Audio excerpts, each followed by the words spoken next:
there are many great free resources that, family members can take advantage of when it comes to dealing with addiction in the family. So that, there's places that an alcoholic or a drug addict can go to.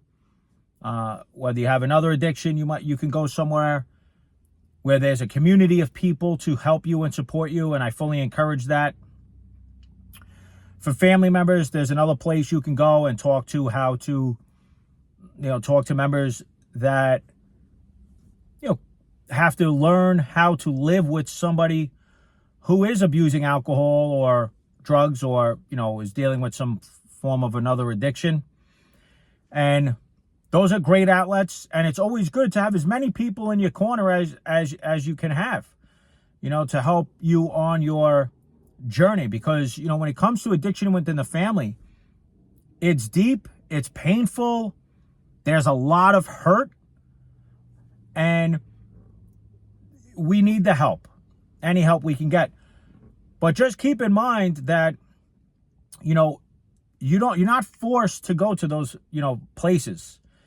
Many people don't like going to them. They don't want to go. They don't feel comfortable going and speaking to a lot of people at once. It could be overwhelming. Maybe there's some, intimate details about their personal history that they would rather not talk about in a big setting. And so working one-on-one is more comfortable and, more conducive to that person and where they're at on their journey. And that's great too. The other thing to remember is while those other places can really help and significantly impact an individual's life, they don't really get to the root cause of helping a person function, whether you're the person with the addiction or you're the person who loves someone who has the addiction.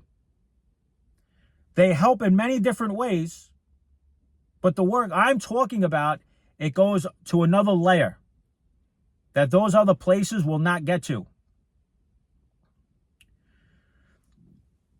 Those places will not get to going to the root cause, which I believe, and many others now, is toxic shame, stemming from abusive childhood. I'm a certified coach, and it is about complex trauma and what a kid went through doesn't disappear when somebody just gets sober and puts down alcohol or drugs. They get a lot better. It saves their life, no doubt. And I'm a big supporter of that, of going to those places, if you're comfortable going there. But those places will not address the trauma that is stored within you. You're not going to get somatic work done there. We're talking about storing years and years, decades of trauma from childhood within your body that has changed your brain chemistry. The work that I do helps us go back and rework, and in some ways, right, rewire our systems so that we are not in fight, flight, freeze response when we don't have to be in a survival response. When we were children, you may have been traumatized and you're carrying that trauma within you from growing up in an alcoholic or an abusive family, or maybe your parents, or at least one of them, or your caregivers had another addiction, or they had their own anger and rage, and they never dealt with years and years and years of feelings.